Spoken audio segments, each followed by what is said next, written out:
Well, research has shown in this band of light that this activates mitochondrial energy. And time again, what's been demonstrated in clinical studies is that one of the principal reasons why we age is because of a decline in mitochondrial function. In fact, when we restore mitochondrial function to a young, healthy state, we see the age of the cell become younger. So again, incredibly embedded into the Holy Bible, in the story of the Tree of Life, is frequency and light information that we can use to improve our quality of life by restoring mitochondrial function, and have a key in understanding how we can stop and reverse human aging.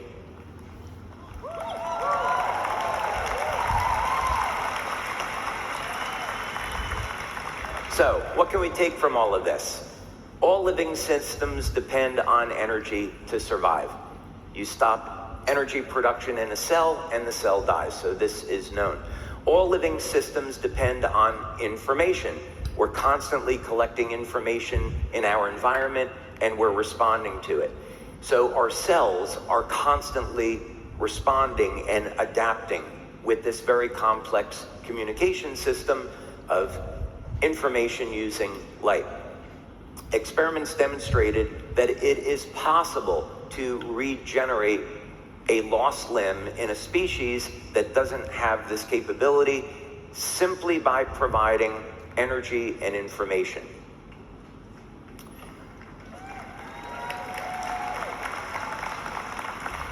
And most importantly, when we're looking at quality of life and improving quality of life, experiments have shown that it is in fact possible to reverse the age of the cells using this biochemical information.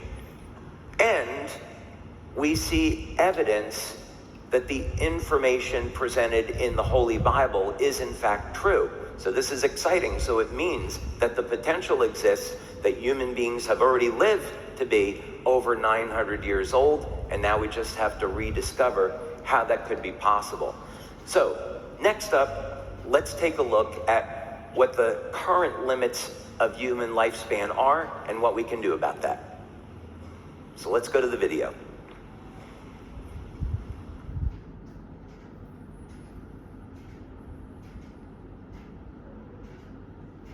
If you look maybe 50 years from now or 100 years from now, a person born then, what do you think is a good goal in terms of how long a person would live? Well, so it changes all the time because technology is changing so quickly. I keep revising the number upward.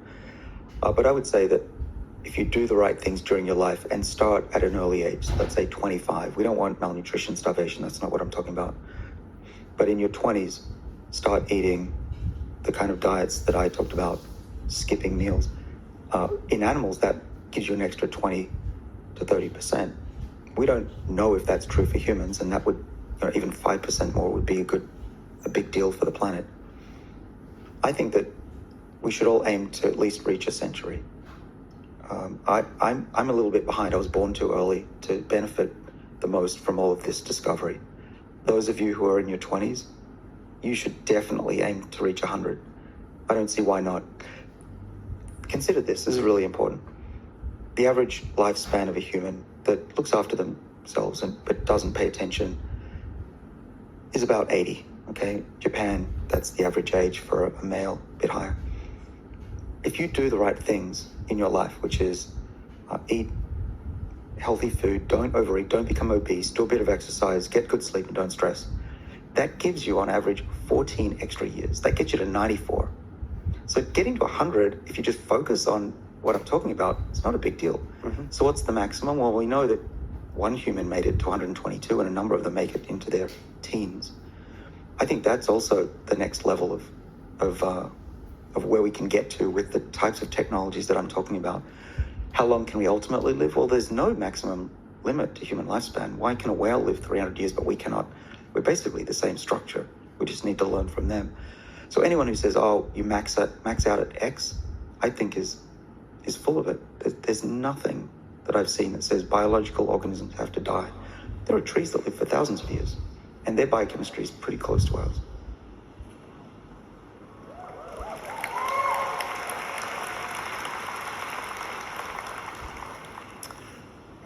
Okay.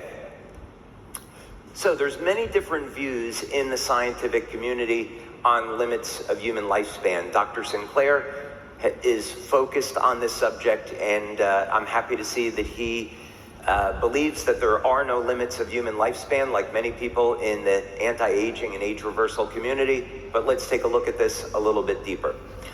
Here's an article that's from Nature, a well-respected journal, and looking at the evidence for human lifespan. And in this article, the author states, well, we might expect that humans might live to be a maximum of 115 years old. Overall, that's pretty good, I think, for most people, but let's look at it a little bit differently. One of the things that's interesting about this is we've had people live to be over 120 years old. Now, I don't think most people want to live to be 120 and necessarily look like this. No offense to this young lady here. So the key is we don't want to be 120 or 150 or 200 and look that way.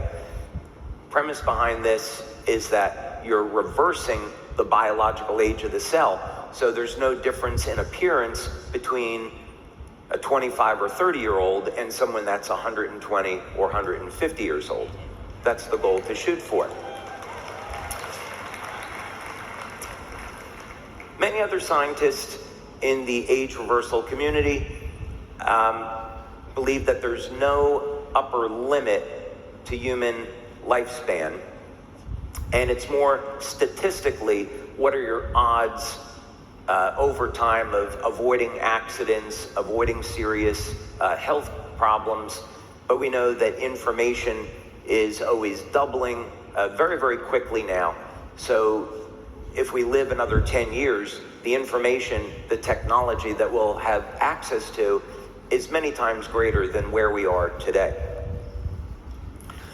So what's the most optimistic view on human lifespan in the conventional scientific community and beyond?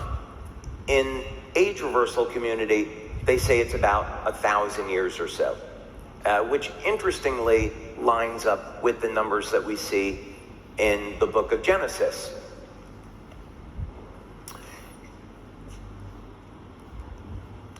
So what does science tell us about what we can expect in our lifetime now? There's some articles, again, out in Nature, which suggest that given current technology, they obviously don't know about Lifewave, they would put human lifespan somewhere around 100 years or so, which I don't think makes sense at all, given the pace of development. So we look to nature. In our labs, we study biomimetics. So this means we want to look to natural living systems for answers. Why try to invent a new technology when nature already provides us with a guide? We simply have to study species that defy normal human aging and then see what we can learn and then apply those principles over to human beings. So let's take a quick review of some species that age in a different way than human beings, or they don't age at all. We'll start with the bowhead whale. Longest living mammal, up to about 200 years of age, and they have a slower metabolism than human beings, and they live in very cold waters, so this is a contributor to their very long lifespan. Now we can go way over to the other side, and we look at the glass sponges with lifespans of 10,000 to 15,000 years. King's holly in Tasmania, 43,600 years. There's a single colony of Mediterranean seagrass, over 100,000 years old. So there are plenty of examples that we can study. You say, well, this is a plant. we can look at the species of bat, brant bat. They should only live to be 2 or 3 years old because their metabolism is so rapid. And when the metabolism is faster, that means you're producing much more oxidative stress, and the oxidative stress damages healthy cells. But interestingly, we can study the bat, and what we find is that they've developed a mechanism. They've been created with these remarkable biochemical systems that adapt to their stress so they can fly. And they can live to be 30 years of age. So this would be the equivalent to 180 years in human beings. So this means now we have a biological model that we can look at and mimic and create new technology and apply it to human beings. So what are some of the things that we see in bats? Well, they have exceptional control over the length of the telomeres, meaning that their cells can continue to divide without the telomeres shrinking. So this is a key factor in longevity. In addition, they have a mechanism by which their cells repair DNA. Now, we already know about biochemistry and energy medicine that will do the same thing. For example, if you keep your glutathione levels elevated, I'm not making a medical claim about our patches, saying if you happen to use a method like taking an N-acetylcysteine supplement for elevating your glutathione, studies have shown that elevated glutathione in the cell will repair damage to the DNA before the cell divides. And there are other mechanisms as well. So efficient DNA repair. Control of inflammation. Inflammation damages healthy cells, can cause breaks in the DNA, and bats have developed a mechanism to do that. So a method for human beings is controlling stress. If you happen to have a product or a technology that can control stress, then you might have a way to do this.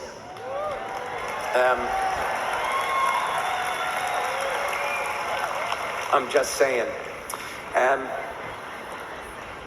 then also, if we understand what is driving cancer, the standard definition, of course, is that a cancer-causing substance gets into the cell, mutates the stem cell, and then this replicates into a cancer cell.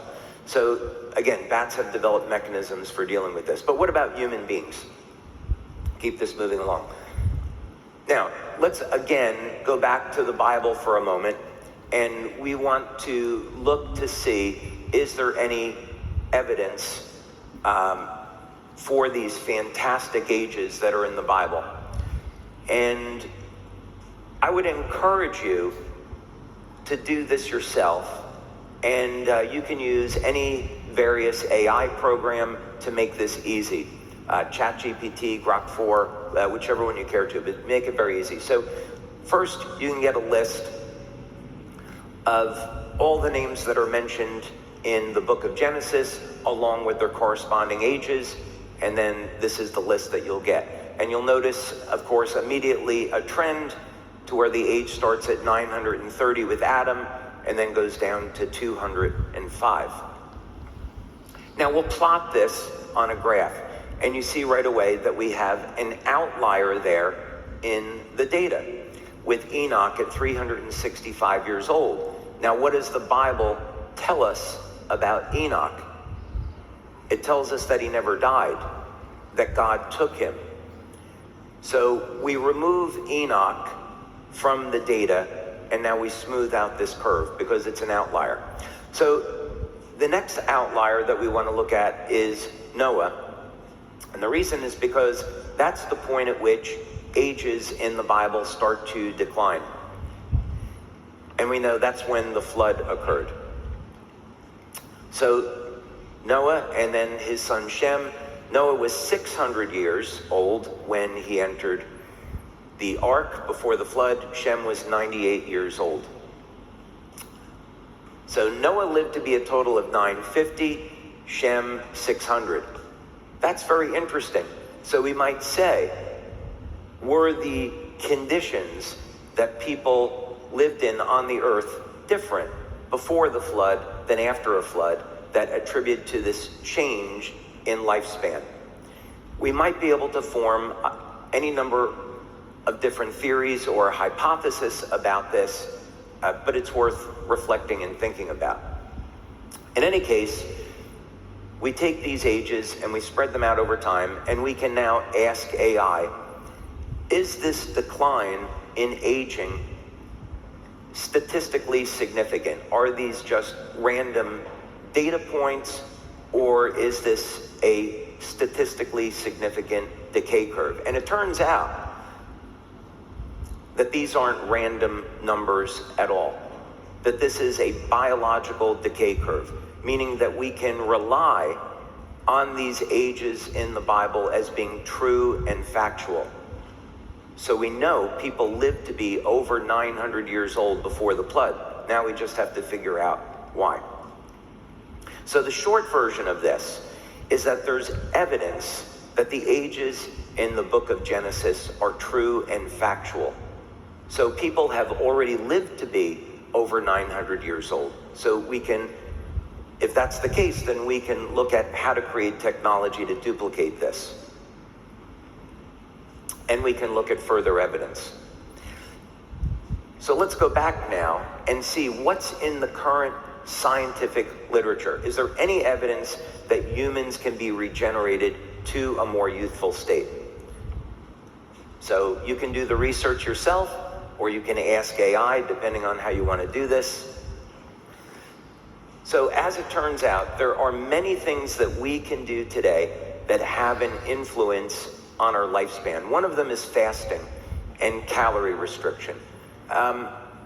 This is going to do two things. Number one, it's going to help clear out zombie cells from the body, and it's also going to reduce the amount of oxidative and inflammatory stress that we experience. So calorie restriction and fasting are known to be methods that we can use to increase our health span and our lifespan. Exercise is perhaps one of the most reliable ways of improving longevity. We know that most people, when they get to age 70, they experience sarcopenia, muscle wasting, and because they haven't committed to a life of exercise, that means now also their bone density is going to decrease and make them more susceptible to injury that they may not recover from. In addition, studies have shown that we can use very specific methods of cardiovascular training, which I'm going to teach you during the course of the next 2 days.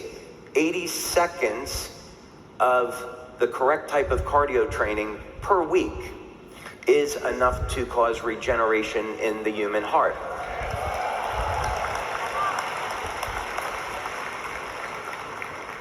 And if there's anyone here that can't exercise for 80 seconds a week, I invite you to leave now. So, but please stay. Okay. Another method that's incredibly simple. This was discovered by Dr. Bruce Ames on the combination of acetyl L-carnitine and alpha-lipoic acid. This combination, both in vitro and in human beings, has shown to boost mitochondrial function and in turn cause older cells to look and function like younger, healthier cells. Oxytocin, the hormone of love. We speak about this frequently at Lifewave, that if we can elevate our oxytocin levels, we can regenerate the muscle tissue in the body back to a younger, healthier state. Yeah. I'll go for that. So we simply adopt an attitude of love and kindness towards others. This has the benefit that we reduce stress on our system. And doesn't matter if you're 70, 80 years old and above, elevating oxytocin causes those older muscle cells to regenerate to younger, healthier cells. Copper peptide. Copper peptide will reset 1/3 of the human genome back to a younger, healthier state. So we very clearly have evidence that age reversal, again, is possible with a simple peptide. Carnosine.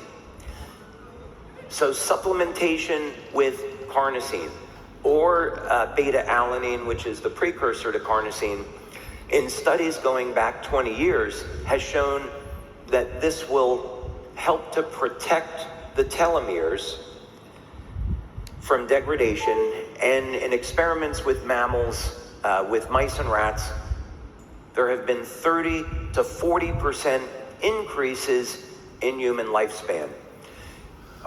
In lifespan in mammals, in those rodents. So now we can see that we have multiple methods that we can employ on a daily basis that are very simple, that will have a practical impact on our age.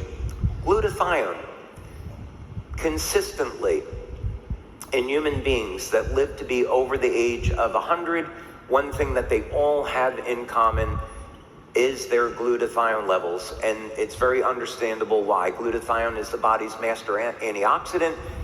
It protects the cells from oxidative inflammatory stress and helps to repair damage to DNA. So for example, you go out in the sun, you get too much exposure to the sun, and you get breaks in the DNA.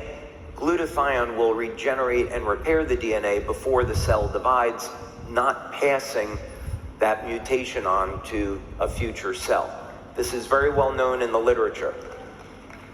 And restoring NAD. So a lot of the work that's being done today on age reversal is looking at precursors to NAD, such as NMN and NR, and even niacin. Just for regular basic vitamin B3, niacin is a precursor to NAD and can help support your NAD levels. We found in our studies with X2O that the X2O water will initiate increases in NAD levels. More on that later. So what can we take from all of this? Well, in the scientific community, some of the consensus is that human lifespan is limited to 120 years. But also, there are scientists that think that there is no upper limit to human lifespan, or maybe that will peak out around 1,000 years. There's species on this planet that defy normal aging, so we can use this information and we can use these species as a biological model for applying what we learn over to human beings. There's evidence that the ages in the Bible are true and factual. There's scientific evidence that it's possible to reverse the age of human cells. So,